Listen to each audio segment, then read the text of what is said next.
Did you know that communication skills are an important skill to have in a job that deals with a lot of calculation and statistics like an actuary? Communication skills provide many benefits and are necessary for an actuary's career. Um, these skills can and help obtain and share information from colleagues, teams, companies, and consumers. I'm going to college to be an actuary and I put a lot of time into researching what it's like to be an actuary. Using this previous knowledge, new knowledge, and knowledge I have learned through this class, I can inform you about the importance and benefits of communication in the field of an actuary. The main points I will be going over are explaining complex data and concepts, presenting findings and recommendations, and collaborating with teams and stakeholders. There are many different communication skills in the actuarial field. One of those being explaining complex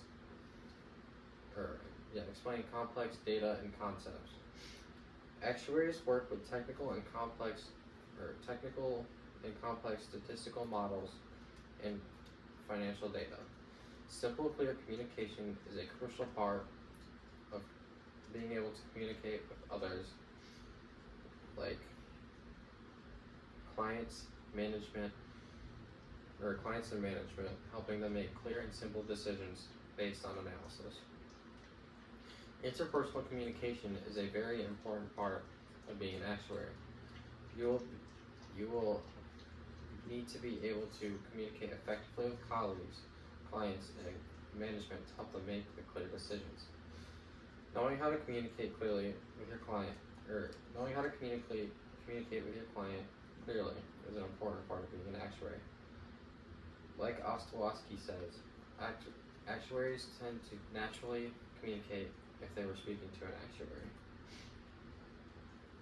Another example of communication in an actuarial job would be presenting findings and recommendations.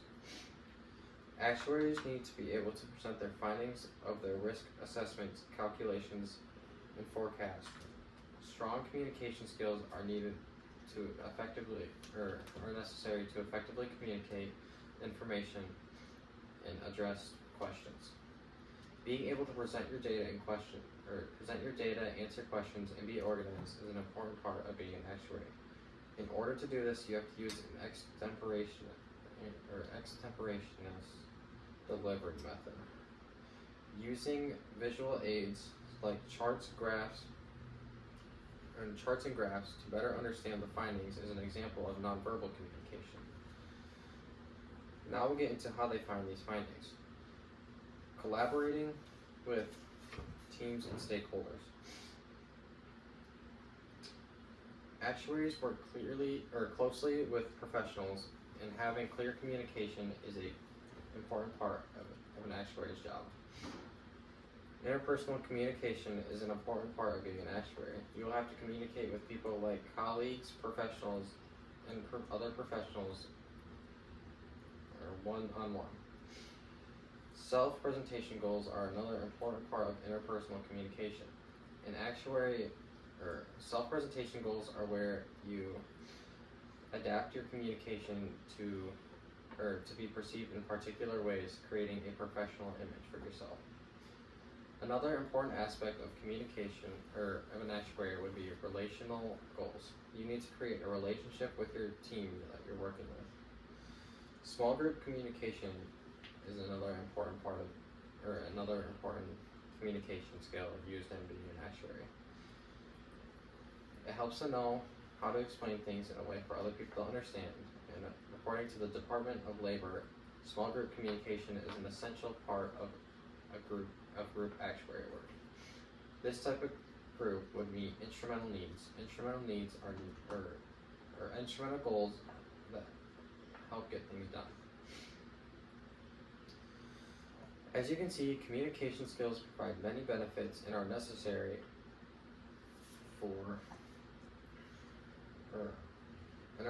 to help share and obtain information from colleagues, teams, and companies and consumers.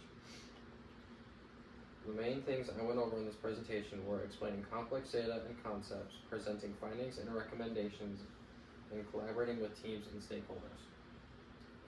Now that I have explained the importance of communication skills in the workforce of an actuary, for example, interpersonal communication when talking to clients, group communication when working with teams, management, and nonverbal communication when you're using nonverbal communication to help share ideas, can you think of benefits or importance of communication in your job?